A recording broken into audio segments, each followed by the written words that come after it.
துரோவா பட்டணத்திலே பவுலுக்கு கர்த்தரால் கதவு திறக்கப்பட்டது போல நான் விசுவாசிக்கிற இந்த பகல்ல தேவனாலே இங்க வந்திருக்கிற அத்தனை பேருக்கும் சில கதவுகள் திறக்கப்படுவதாக.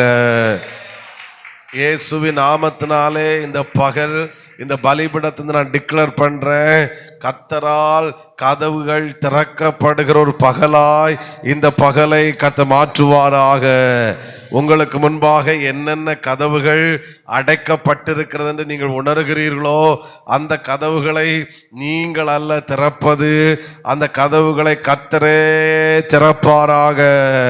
ஆமை பவுலுக்காக கதவு திறக்கப்பட்டது உண்மை என்றால் என் சத்தத்தை கேட்கிற தேவ பிள்ளையே, இன்றைக்கு உங்களுக்கும் ஆமை ஒரு கதவு திறக்கப்பட போகிறது. அது அந்த கதவை திறப்பது மனிதன் அல்ல, அந்த கதவை திறப்பது நீங்கள் அல்ல, அந்த கதவை திறப்பது நீங்கள் நம்பினவர்களும் அல்ல, அந்த கதவை திறப்பது கர்த்தரே கதவை திறக்க போகிறாரு.